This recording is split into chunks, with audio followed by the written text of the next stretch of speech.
Just Branding. Podcast. Well, hello, folks, and welcome to Just Branding. We are super excited. Again, we're always super excited, but this time we are really super excited to have Denise Lee Yohn on with us today. Denise, if you do not know, where have you been? Denise has a past in corporate brand strategy for Sony. She's an author of best-selling books, What Great Brands Do, and Fusion. She's a thought leader, often interviewed. If you're in the US, you've probably heard her on CNBC and Fox News. She's a writer for Forbes and Harvard Business Review. She's an advisor for brands such as Oakley, and she's a public speaker, and she's spoken for prestigious corporates such as Facebook, Lexus, and also has a TEDx talk. And so we are really excited to have a true legend of branding on the show. Denise, welcome. Well, thank you. I've never been called a legend before, so that's pretty No, you absolutely are. I'm a super fan, and I'm so thankful that when I reached out to you, you were so gracious in accepting the invite to come on the show, because it's not often we get to meet people that we really admire. So thank you so much for accepting. Denise, we always like to start off with the idea of definitions, because branding has a little bit of an identity crisis. So to make sure that for us, for our listeners, everybody's on the same page, I was wondering, first of all, if you could define for us brand and particularly culture, because I know we're going to go into this subject of why brand culture fusion is essential for business. So could you give us a bit of a heads up, a lens through which to look at this subject? Sure. So in this context, when I say brand, I mean your external brand identity, how you, your organization is perceived and experienced by people outside of your company. So primarily customers, but also other stakeholders like your industry, your partners, your banker, your suppliers, people like that. And culture is really the way the people in your organization think and behave, and kind of the beliefs that drive those attitudes and behaviors. A shortcut that I've heard before is that, your culture is how you do things. And that's basically how I'm defining it. Fantastic. And what's the idea of fusion between those two then? So brand culture fusion is the alignment and integration of your external brand identity and your internal organizational culture. And as I write in my book, Fusion, how integrating brand and culture powers the world's greatest companies. When you achieve that fusion, you do unleash all sorts of power that you wouldn't have just by cultivating brand or culture alone. Absolutely. And, anyone that listens into the show will know that Jacob and I are very big fans of that approach. It's easy to say, really tough to achieve, isn't it? And so what I think I'd love to do before we dive into how you attack this big challenge that business has today is to give everybody a snapshot of who Denise is and where you've come from and what leads you to this pivotal moment in your career where you're before Matt and Jacob Cass on Just Branding. How did I find myself here? How did we get here? Yeah. Well, as you mentioned, I have a corporate background. My last corporate job was heading up brand and strategy for Sony Electronics. And about 16 plus years ago, I quit that job and started my own business. Started out as a consultant in brand development and brand strategy. And over the years have really kind of shifted from consulting to mostly speaking and writing. And so now I consider myself kind of like a content producer, really, in terms of brand building and this brand culture fusion concept we've been talking about. So I am an independent, contributor or whatever, and I'll live in San Francisco, and that's me. Great. Jacob, you know a little bit about San Francisco, don't you, mate? I do. I designed the new logo for San Francisco about last year. So yeah, that was a cool project. I was going to actually ask you, when that shift happened, when you moved from the corporate world into the consultancy or the speaking, writing world, and why that happened.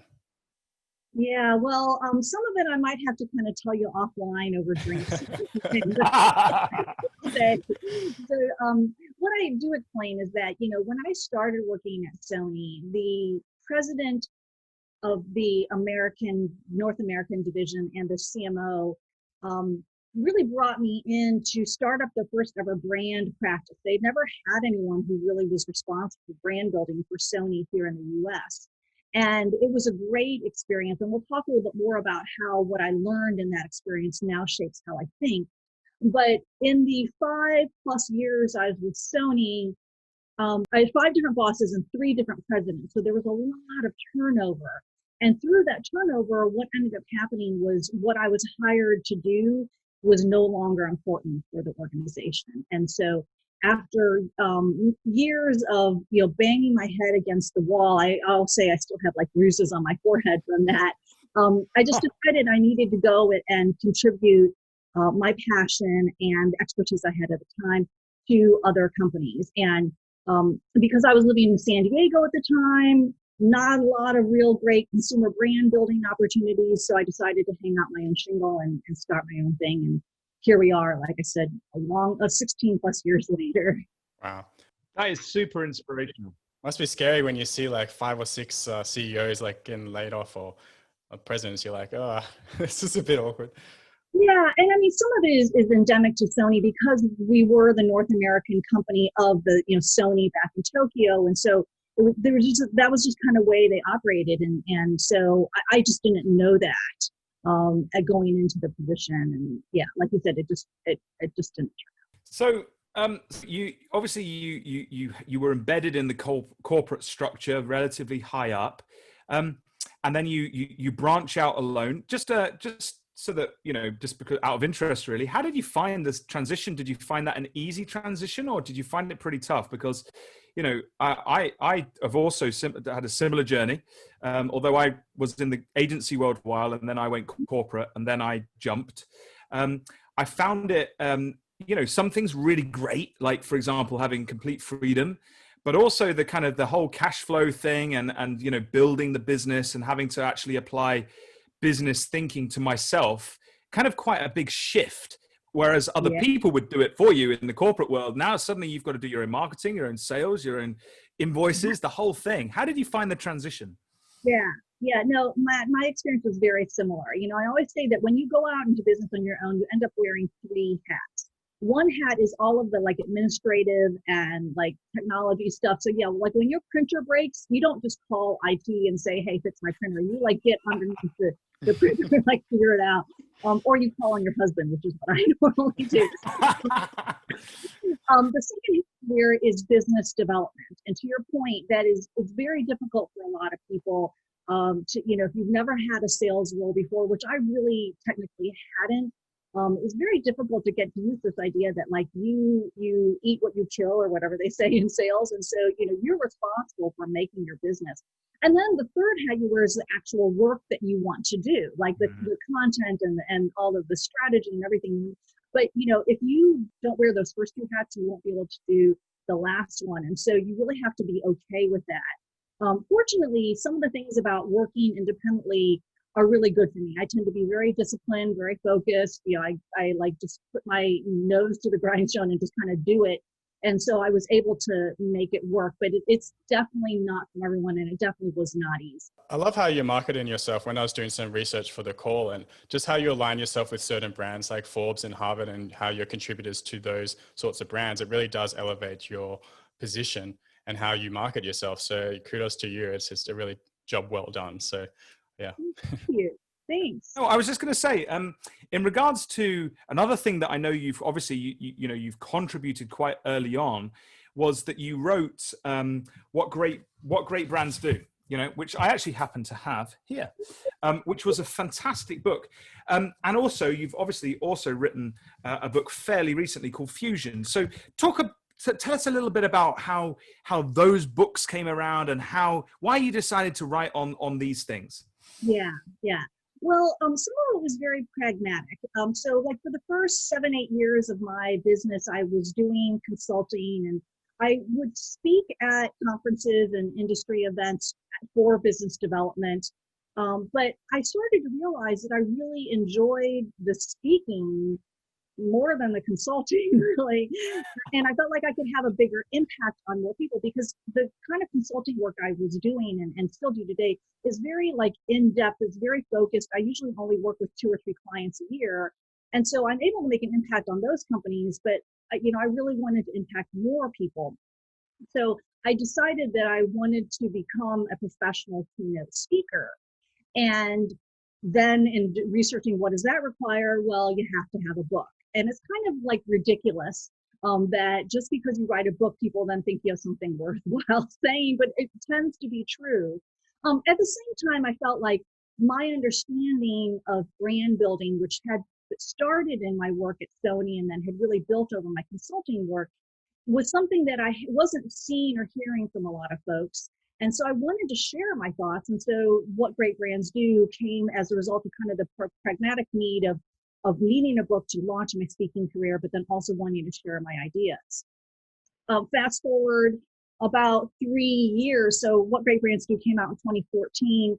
And, it's one of those things that like when you want to stay on the speaker cycle, you have to have more content. And even though, as you said, I contribute to lots of different media and try to get my ideas out to as many people as possible, I really felt like I needed to write another book. And so, and then at the same time, what I was seeing in my consulting work was this gap in understanding between brand building and culture building.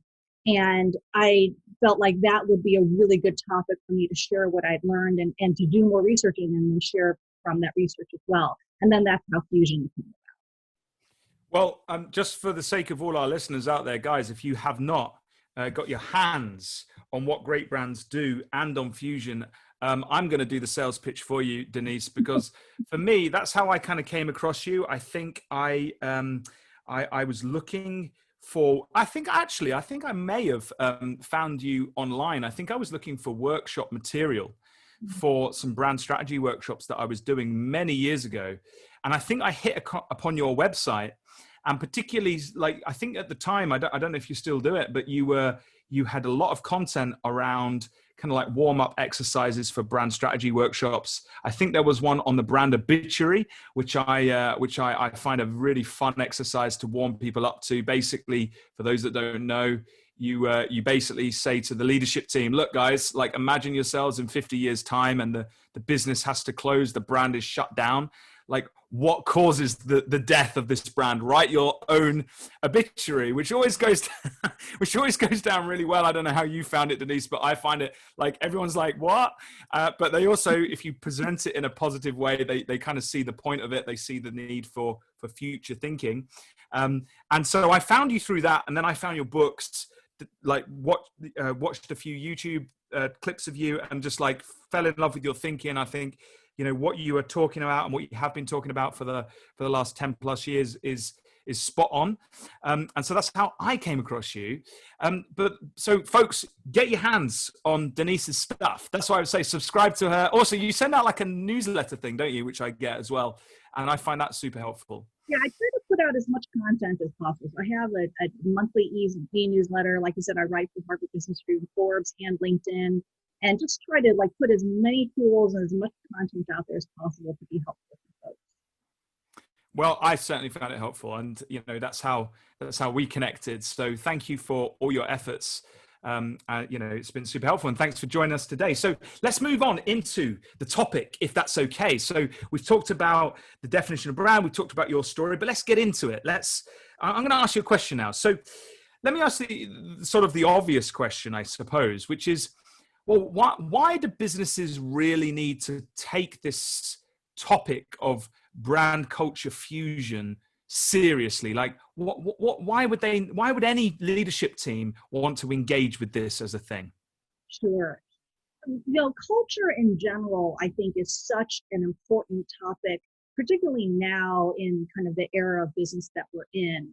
And then so I'll explain a little bit more about that, and then I'll explain why the alignment with brand is so critical as part of that culture. But really, if you think about it, um, your ability to engage employees in a way that motivates them, aligns them, focuses them is so critical to the actual product that you produce. And it's getting harder and harder to engage people. Some of the latest numbers from Gallup show that we are at a real deficit in terms of employee engagement. And there actually is a pretty high percentage, I want to say it's in the high teens, of employees who are actively disengaged, meaning they are spreading dysfunction and toxicity through your organization. And so as a leader, your most important function, I think, really is to cultivate a culture that enables your employees to produce the results that you're looking for as a business. And there are all sorts of challenges to that. The lack of diversity, equity, and inclusion, which has been rising up over the last few years and then kind of hit a peak with the death of George Floyd here in the U.S. That the ability to kind of engage your employees in a way that acknowledges the diversity and taps into all the different perspectives and all the different contributions they can make is critical. And then, there were all these issues of sexual harassment, which seem to have kind of dropped out of the spotlight, but that does not mean that they have gone away at all, right? And then, there is a war for talent, for skilled employees. Even in the recessionary period that many countries are in right now, in terms of getting the quality, skilled talent, that you need to actually kind of resurrect your business and move forward, it's very difficult to attract and retain those folks. And so one way to do that is to ensure that you have this healthy, vital, sustainable, engaging culture. Now, the problem is that a lot of culture building tends to be focused in like one direction only. And that is, everyone kind of gets this impression that you need to have a friendly, fuzzy, nice, warm, nurturing organizational culture. But that's just not true. Like, every organization is different, every brand is different, and so every culture needs to be different as well. You don't just want to produce happy employees, you want to have your employees produce the specific results you're looking for. And so that's why you need to align your brand identity, like what you hope to stand for in the world, with how you actually run your company so that you actually can get to that desired identity. And so that's why the fusion of brand and culture is so important. Right, because obviously brands are like made up of people, right? So, you can't just, we often say this on this show, like, brand is not just a veneer, like a whitewash of paint, a slap dash of paint at the end. Brand has to be authentic, it has to be at the core. There's no room for masquerading as something else anymore. So, like, I completely 100% agree with the approach. Maybe as recent as 10, 20 years ago, you as a business leader, you could maybe operate with your brand as a veneer, just kind of promoting a message and an image, and then running your company very differently. But, in recent years, I always say that, customers have both the ability and the proclivity to look behind the curtain and see, are you really what you say you are? And because there is this higher threshold of authenticity, if you don't live up to that, customers have so many other choices, they'll just take their business elsewhere. For sure. Jacob, did you want to come in there? Yeah, I was just going to comment on Denise's corporate speak, because I could see it shining through, like, cultivate a culture that enables results. And you're really talking to what these CEOs would love to hear, and about attracting and maintaining talent, and having a culture that attracts these people and all of that. So I just wanted to comment on that. It really does shine through, and I can see how it kind of plays into your consultancy. We did touch on authenticity as well. So it's such a huge part of branding. So how do you ensure this alignment actually goes through the whole brand? Well, let me just follow up on one thing and say that, as a entrepreneur or small business person, you probably don't have the resources to just throw a ton of money or a ton of benefits at your employees. And it really, most of the research shows that employees, as long as they think that their compensation is fair, that's really all that they're looking for. Very few are only money motivated. And so you think about what else is going to attract people and retain them and motivate them, and it really is your culture. So I think that it's particularly important, for your audience here to understand that your culture is a major leverage point in your talent development. But in terms of answering your question about how do you achieve that alignment, well, for most organizations, it's about having extreme clarity about what kind of brand you want to develop, like what specific type of brand you want to have, how you want it positioned, what are the values and attributes that you want associated with your brand. And then you kind of almost like reverse engineer or kind of connect the dots backwards and say, well, if that's the kind of brand we want, then what kind of performance do we need from our people? So I always say that, if you want to become known as a highly innovative brand, well, the culture you need to cultivate needs to encourage risk-taking and curiosity. It needs to promote rapid prototyping and be okay with failure. So those are all like cultural elements that you need to cultivate in order to become an innovative brand. You can't just, say that you're an innovative brand or wish that you're an innovative brand. You actually have to do the hard work of setting your people up so that they will be innovative. I love that example. Yeah, it's great. I just wanted to say, like, one exercise I sometimes do with my clients is like, everyone says, oh, you go through the values or whatever, and they all have innovative, so it's probably how you say it, as a value or a thing that they want to do because they know they've got to do that. But I run this exercise called the Truth Point Mapper, right? Which is where you go through the values and you get the leadership team to prove it, right? So you challenge them. Well, prove it. You value that. You want to build that. What have you actually got to prove that you are that? Like, I'm not talking about a product. I'm talking about a cultural thing, a routine, some sort of thing in the business space that you create for your employees to be innovative. And, it's so amazing when you go through company values and you actually ask them to prove how do you prove this to your staff? How many cannot do it because it's just a veneer?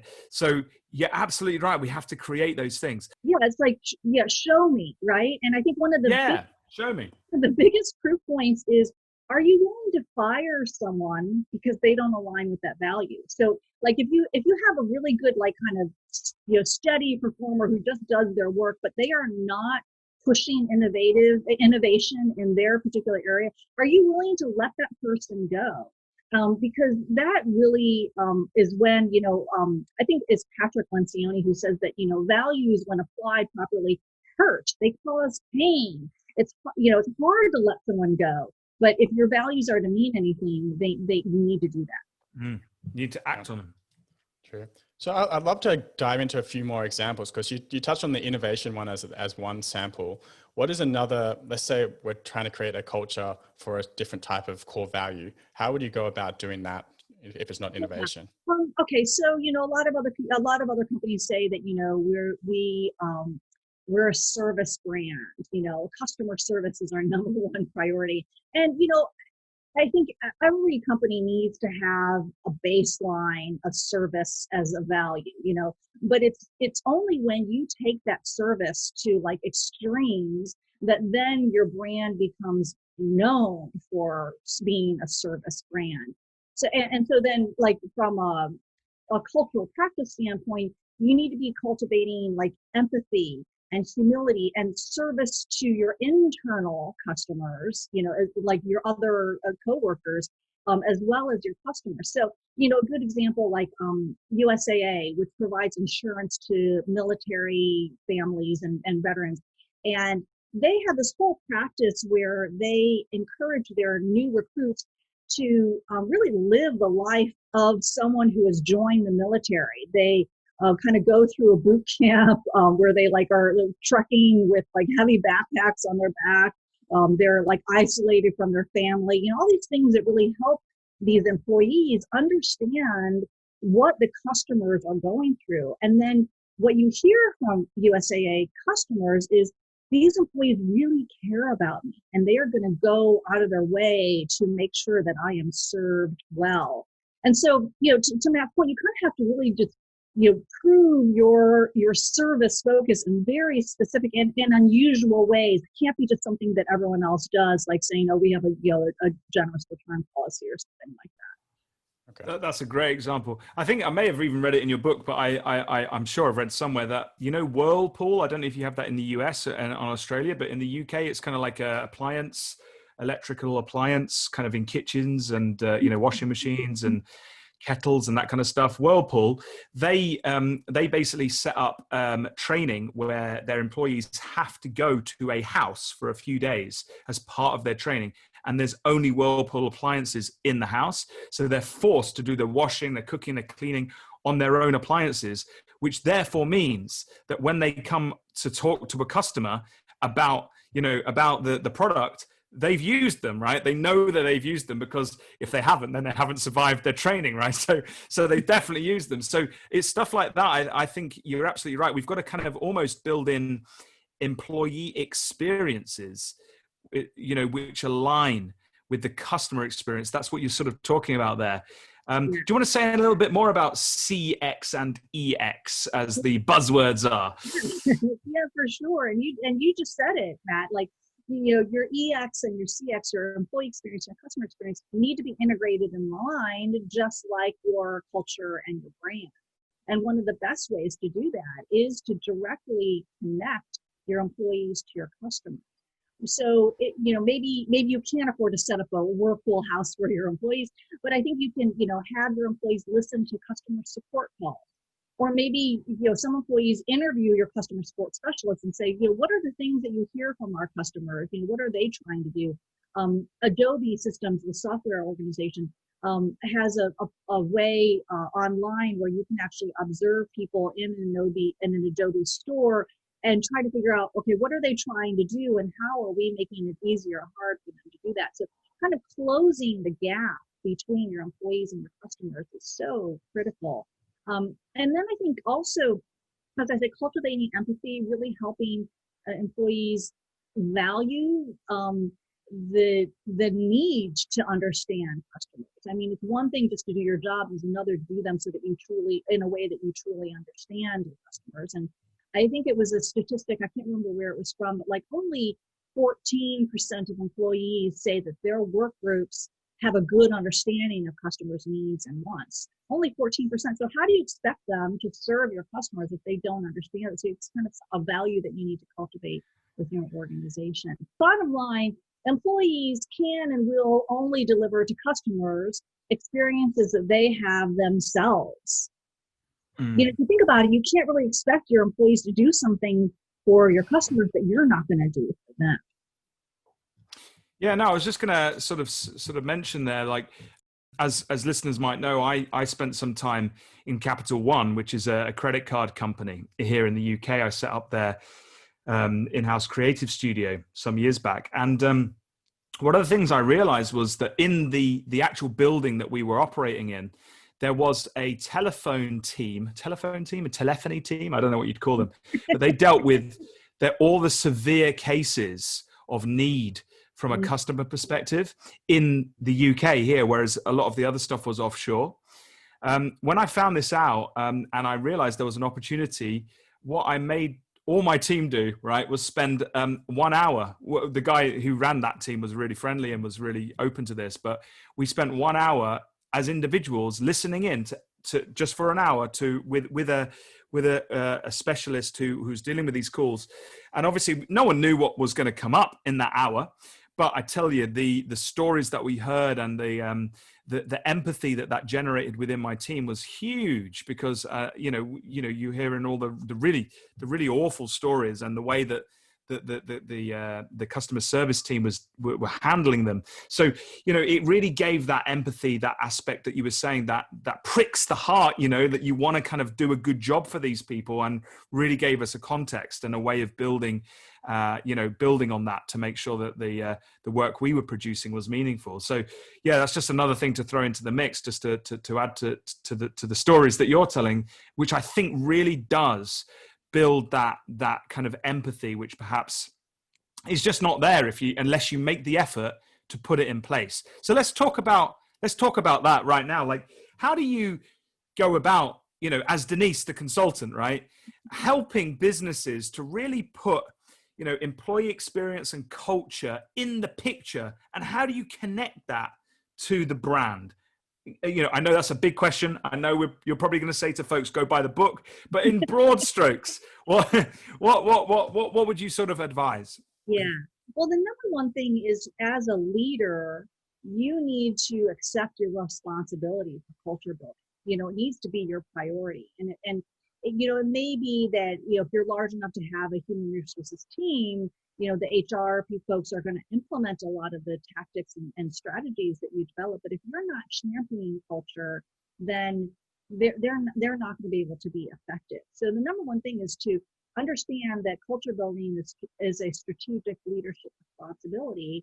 And you do that really, you deliver on that responsibility, one, by communicating. So making sure that everyone knows and understands what your purpose and what your core values are and what your desired culture is. And you might get sick of talking about it all the time, but you really need to continue to communicate and also connect the dots between what someone might do in their everyday work with the purpose that you're trying to achieve for your brand, and making sure that people understand that. So communication, role modeling is critically important also. I can't tell you how many leaders I come across who say that these things are important, but then when you actually look at their own behavior, they're not actually acting in a way that reflects that.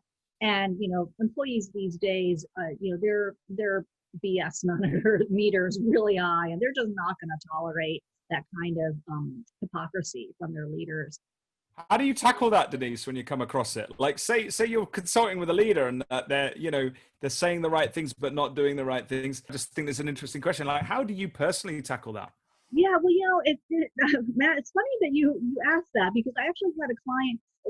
This client I was working with was actually the impetus for Writing Fusion, because they had this great brand, but then their culture had many cracks in it.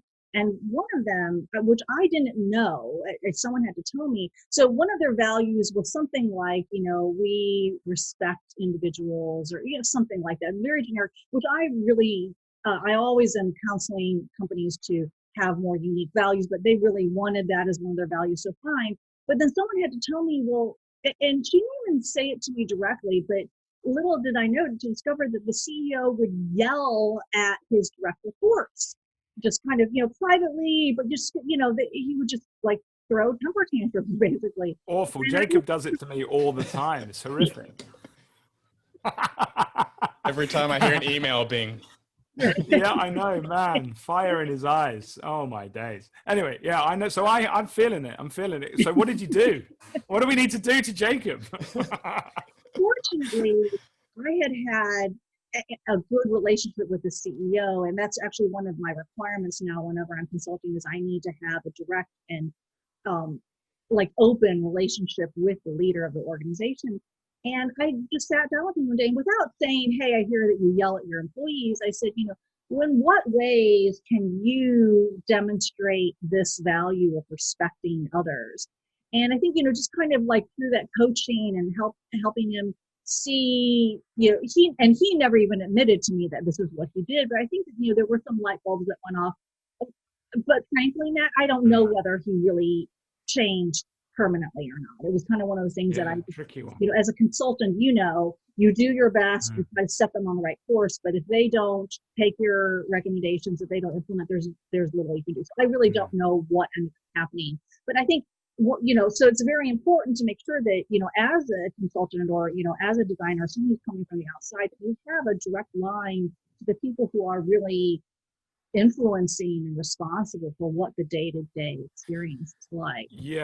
Yeah, I agree with that. And this idea of getting a direct contact with a decision maker, I've found that as well. Like, you can't really affect good work as a consultant unless you have that line. And one of the things Jacob and I talk about, and we've talked about a few times on the show, is, how to go up the value chain so that, as practitioners in this area, we are talking to people that are making decisions, and that is something that folks, I hope you took note of what Denise said there, because without that direct and open channel to the decision maker, it's very hard to create meaningful change. So, I'm glad you said that, and thanks for sharing. And you're definitely hired, because I think Jacob needs some coaching. So we'll talk about that after the show.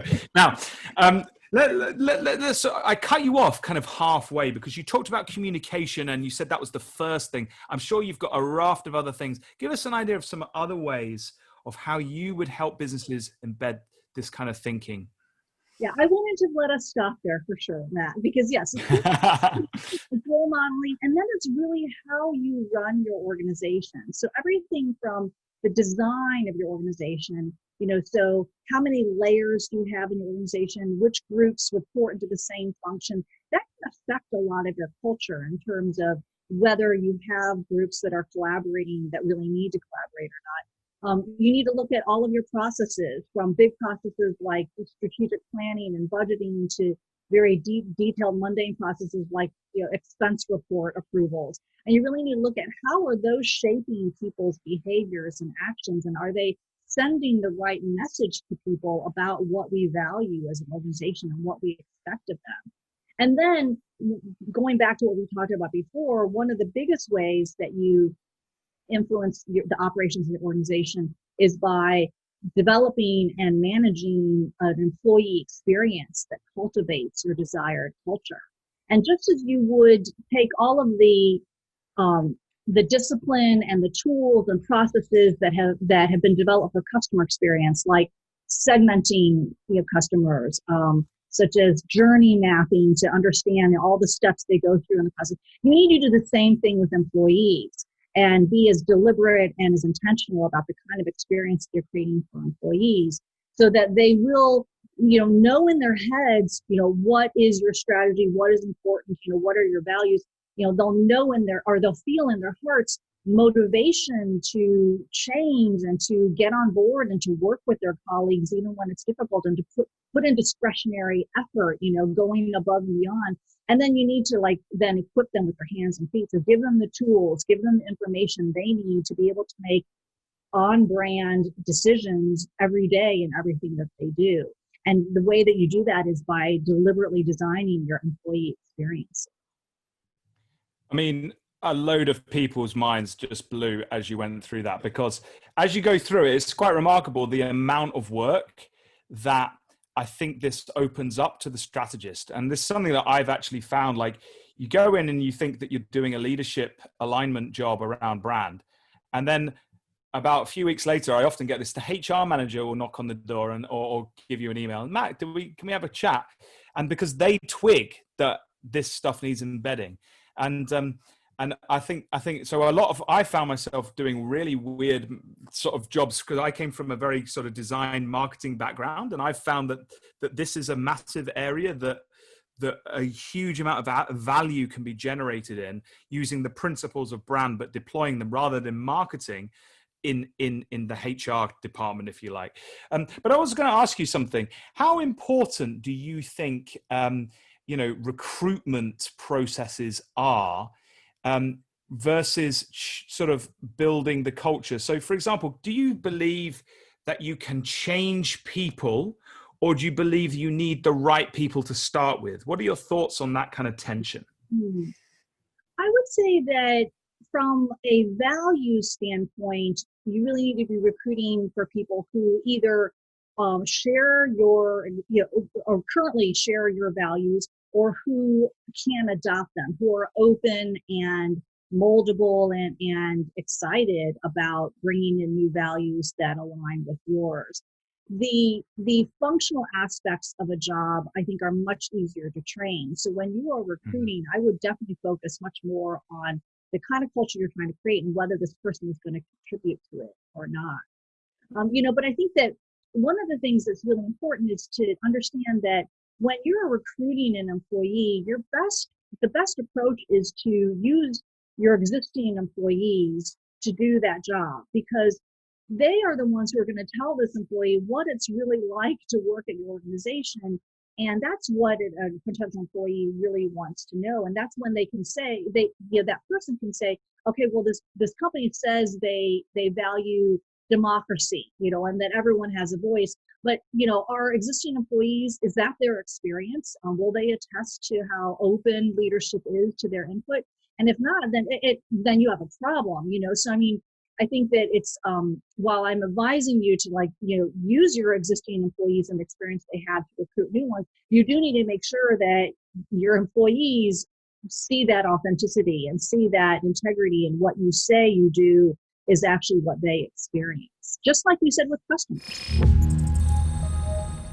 There was something you touched on earlier. You said you wanted to equip them with the tools. What were the tools you were referring to? Yeah, well, it really depends. There are certain tools that I think all employees need. So understanding who your key customers are, and maybe giving them profiles, or creating personas, or whatever, to help really kind of cultivate that empathy and understanding that we were talking about before. That's an example that all employees should get, as a tool, and then maybe even worksheets or quizzes, or things that they can work through to really make sure that they understand customers. That I would consider that a tool. But then within each person's specific role or responsibility, they're going to need tools to determine how do they nurture, interpret, reinforce the brand and the culture in their scope of work. And the best way to develop those tools is to do it with them. So often my process includes engaging on a department or functional basis, a workshop to help, first of all, to make sure that everyone's clear on, what are the brand values, and really what are we trying to go for? And then what are the tools you need in order to do that? Do you need a script? Do you need a process chart? Do you need examples of the brand in use so that you know what is on brand and what is not? Do you need access to information from one of your colleagues so that you better understand a product and are able to represent that product on brand? So, you really need to be focused on the individual person's work and what is going to enable them to actually deliver on that brand. So there are lots of different tools and resources that you should be producing. Yeah, it sounds like a style guide, but for culture. So it's like a culture guide, more or less. Yes, and I'm so glad that you said that, Jacob, because I think that a lot of people, when they think about brand, they think style guide. And so that, you see this typical style guides where, use the logo this way, don't use it this way. Here are the, right colors, here's not. And to your point, people need that kind of direction for their everyday work, and kind of how they're to work with each other and how they're supposed to interact with customers. So you need to be as prescriptive, not in a rote way of you want to definitely empower employees, but I think by showing them things like, this is on brand, this is not, or this is the way we represent ourselves, or this is the way we talk about something versus not, then that helps them understand intuitively so that they can do that for customers. Yeah, examples are the best way to learn. And that's why we're asking you for these examples.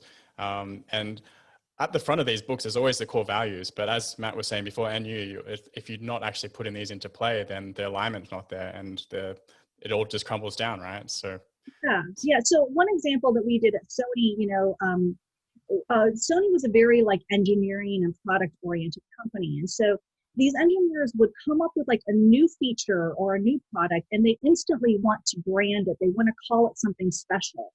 And what happened was we just have all this brand proliferation, and people didn't know how these different products and features related to each other. So we put together a decision tree for them to say, to help them to guide their decision about when you should create a new brand and when you should actually use an existing name and kind of link the new product or new feature you're developing to an existing one. And so it was kind of one of those things that's if we didn't take the time to walk them through that thought process, they would just continue to just kind of do what they thought was best, as opposed to really aligning with kind of an overall structure.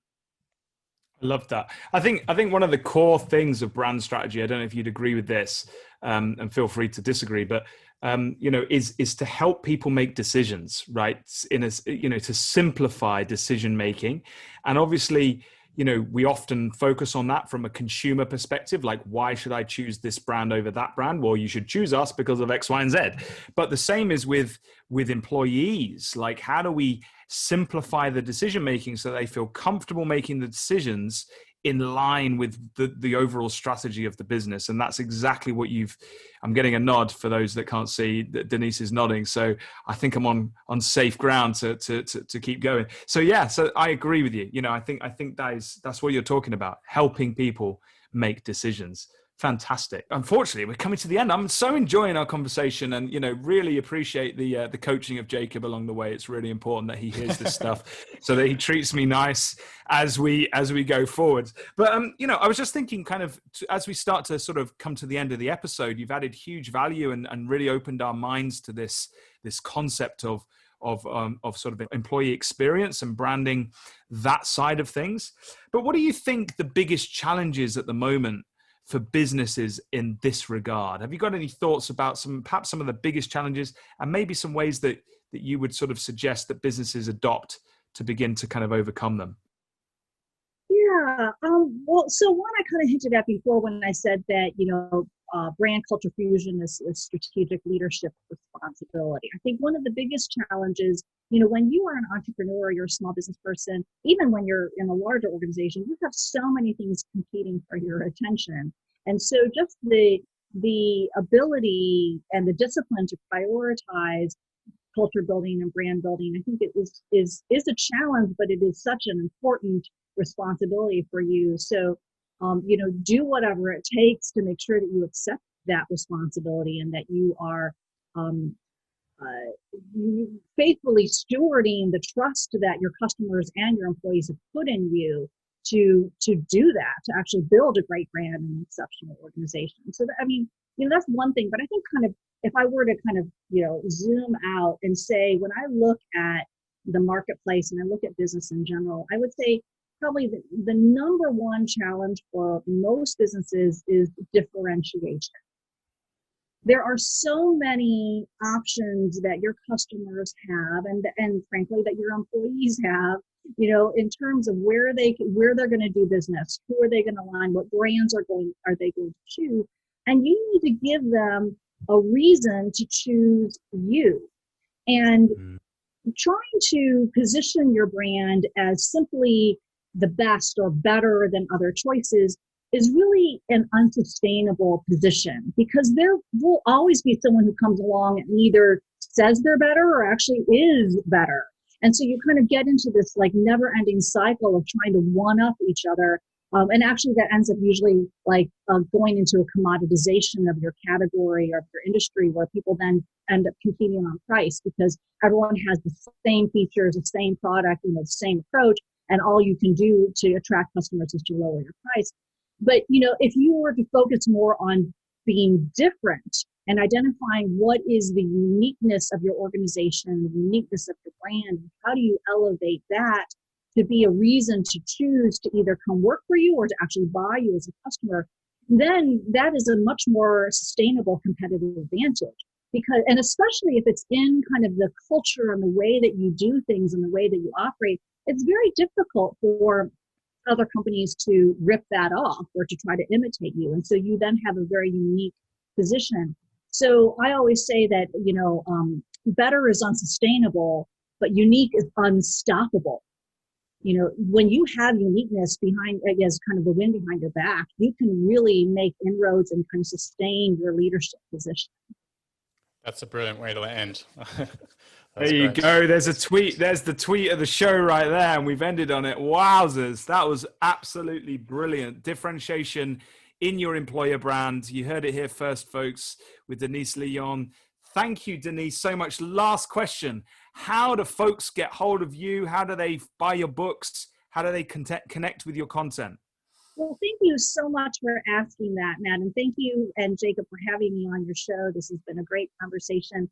My website, DeniseLeeYohn.com, is really like a portal to everything in terms of like my content. You can get free chapters of both of my books, as well as all the other free resources and materials, like some of the stuff that you mentioned, Matt, that you'd been looking at. Access my blog, my newsletter, get information about booking me as a keynote speaker.